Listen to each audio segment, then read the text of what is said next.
বিশাল শূন্যতা থেকে জন্ম নিল এক বিশাল পদ্ম। আর সেই পদ্ম থেকে আবির্ভূত হলেন ব্রহ্মা। তিনি সৃষ্টির কারিগর, কিন্তু তার কাজ এখানেই শেষ নয়। তিনি নিয়ন্ত্রণ করতেন সময় আর জীবনের প্রতিটি দিক। আমি ব্রহ্মা, সৃষ্টির জনক। আমার সৃষ্টিতে থাকবে ন্যায়, জ্ঞান আর জীবন।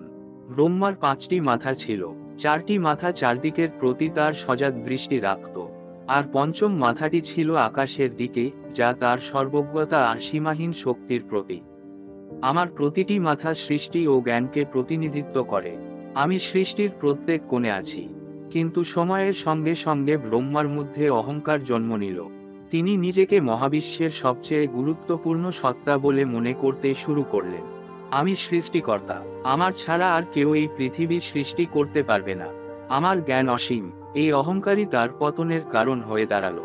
ব্রহ্মা নিজের শ্রেষ্ঠত্ব প্রমাণ করতে চাইলেন।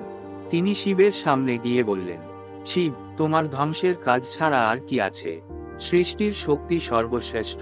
আমি তোমার থেকে শ্রেষ্ঠ। শিব চুপ করে শুনলেন। তার মুখে ছিল গভীর প্রশান্তি। ব্রহ্মা, অহংকার মানুষকে অন্ধ করে। তুমি ভুল পথে যাচ্ছ। ব্রহ্মার অহংকার শিবের ধৈর্যের পরীক্ষা নিতে লাগলো। আর শেষমেশ শিব তার তৃতীয় নয়ন খুললেন। আগুনের তীব্র আলোকচ্ছটায় ব্রহ্মার পঞ্চম মাথা ধ্বংস হয়ে গেল। তোমার অহংকার তোমার শক্তিকে নষ্ট করছে। আমি তোমাকে শিখিয়ে দেব বিনয়ের অর্থ। ব্রহ্মা বুঝতে পারলেন যে অহংকার শুধু ধ্বংস ডেকে আনে। তিনি শিবের কাছে ক্ষমা প্রার্থনা করলেন। প্রভু, আমি ভুল করেছি। অহংকারে আমি অন্ধ হয়েছিলাম। দয়া করে আমাকে ক্ষমা করুন। শিব বললেন, তোমার কাজ সৃষ্টি করা, অহংকার নয়। ফিরে যাও আর দায়িত্ব পালনে মন দাও। এই গল্প আমাদের শেখায় যে অহংকার বড় থেকে বড় সত্তাকেও পতনের দিকে ঠেলে দেয়। বিনয় আর দায়িত্ববোধই প্রকৃত শক্তি।